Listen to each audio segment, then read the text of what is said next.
Same process as before, please, guys. We'll take questions in English first, followed by questions in Portuguese. Somewhere to start? Yeah, Martin, in the front. Hi, Bernardo. 2.5 years ago, you played here and won 5-0. You scored 2 goals, of course. What are your memories of that night, and could you possibly repeat that tomorrow night? Well, hopefully. I don't usually score braces very often, so that would be nice. But yeah, good memories because we qualified. We played them in the last 16 a few years ago, and it was a good game here for us, especially. But different teams. Both teams have changed a lot of players, even though the managers are the same.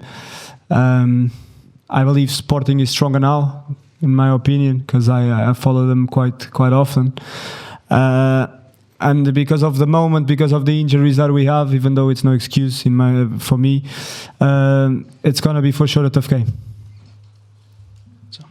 Hi, Bernardo. We saw the video you posted last week with Ruben Dias at the Ballon d'Or, and you were joking, obviously, that he's the 30th in the list. But obviously, to be in the top 30 as a defender is exceptional. I was just wondering if you could explain what it's like to play with him, the way that he is, the way that he likes to talk, the way that he likes to be a leader. What impact does that have in the dressing room? Yeah, that video was from 1 year ago. Is my best friend in the team, is someone that I get along really well, and even though is a bit younger than me, we still shared some moments at Benfica when we were there, and he's a leader, as you said. I think that's the word that best defines him, is a leader.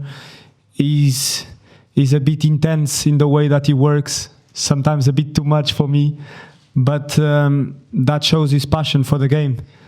I'm not going to talk about his qualities as a defender, because focused, always connected to the game, body language, everything that you expect a proper defender to have, he's got everything. So apart from that, the importance that he's got on the dressing room is massive, because of him being so loud, as I was saying, and yeah, we miss him. And in terms of on the pitch at the moment, you've obviously got a lot of injuries, but you've been fit. Pep spoke recently about the Fulham game and how the energy maybe wasn't there, but recently he's been happier with the effort and the fight to try and win the ball back as quickly as possible. But even so, you have been struggling with the duels and maybe some counter-attacks anyway. Mm-hmm. What has been the issue there over the last few weeks, do you think? Well, I think we were in a good moment. Personally, I do believe that we were in a very good moment, even though we were winning by small margins. I believe that apart from 1 or 2 games, the team was playing well, was being consistent. It's not easy to attack 11 players inside the box. That most teams, that's the way they play against us right now. And the last 2 games were 2 completely different games. Tottenham, obviously a different competition. The manager tried different things with a lot of rotations, and we accept that defeat. Obviously, we don't choose competitions, but we accept that defeat. Bournemouth, much more frustrating for me, at least personally, because it's a competition that right now it's our main competition, the one that we always focus more in the beginning of the season. And they were just better than us. That's what's most frustrating about. They just put more intensity in the game. They won all the duels. They put more determination. They were better in all the departments. So that's the way that we have to deal with it. And yeah, then it comes. It's very individual. Each one of us individually, we have to take a look at it at ourselves and be ready for the games. The injured players try to come back as possible, because with the full squad we're stronger. But that's no excuse, because with the players that we have in our squad, we should do much better than we did in our last game, and perform better individually in every action. Be ready for the games, and start winning again, because this club, the standards that we set over the last few years, demand that we start winning again and again and again. Simon. Bernardo, down here. In a few weeks, you'll be facing the Sporting coach in a Manchester derby. Given your background, what is your assessment of the job that he has done at Sporting? Because he seems to have changed their fortunes quite a lot. Well, massive. As you said, before he arrived, Sporting came from a period of almost 20 years without winning the league, and since he's been there, not only him but the president and the sporting director, it looks like they all went in the same direction. And when that happens, when people are competent and have the same idea, they go on the same way, the chances of doing well a job are much higher. And then as a manager, tactically, you can see that he's really good. You can see the way he prepares his teams. That Sporting was always it was never this. It was always going upwards and upwards, better and better after each season. And they're a big machine right now, to be honest. I only have compliments because they've been flying in the Portuguese league, and it's going to be very tough to beat them tomorrow, the way they've been playing. In terms of him going to Man United, well, I don't wish him very well, as you can imagine, because he's going to be my rival. But he deserves what he got. He deserves to be in one of the best clubs in the world right now, because the work that he did in the last years has been unbelievable. Yeah. Simon? Bernardo, that game a few years ago, I think you and a few of the other City players got booed for your Benfica connections. Do you still enjoy coming to this stadium and seeing the rivalry? Yeah, definitely. Well, I played 12 years at Benfica in the academy, and I'm a big fan of that side of Lisbon. But it's going to be definitely special for me because my mom, for example, she's a Sporting fan. Some of my best friends. So yeah, it's going to be an interesting one tomorrow for me. Hopefully I can be on the winning side. And just on injuries, you said it's no excuse, the injury situation, but what is it like for you as players when, 1 week John and Ruben aren't there, and the week before Savinho's getting stretchered off? It must be kind of difficult. Well, yeah, as I said before, we with the full squad, we're always stronger. There's no denying that, and we have a lot of unbelievable players missing. We couldn't count on Kevin De Bruyne, for example, for the last month and a half, and everyone knows how important he is for us. Rodri now is out for the season, and many other players that have been out for longer or maybe shorter. But also, as I said before, I don't like to find excuses, because this club was never about that. Kevin was injured 5 years ago for like 6 or 7 months, and we managed to win the league and to do a top season. A lot of other players were injured for a long time in the past, and we always managed our way. So yeah, perform well individually and do your work and be there to help the team. Take some questions in Portuguese, please, at the back. Olá, boa noite, Bernardo. Boa noite, Nuno Mendes, Jornal Jogo. I know that we are in Alvalade, but Bernardo played on the other side of this town in Benfica. A lot is said about whether Bernardo will one day return to Benfica to play again in the main team. I would like to ask you if you can promise to the Benfica fans that one day you'll go back to Benfica, and also would like to ask you about the Benfica, who has changed the coach midway through. I played 12 years in Benfica. I think that the Benfica fans are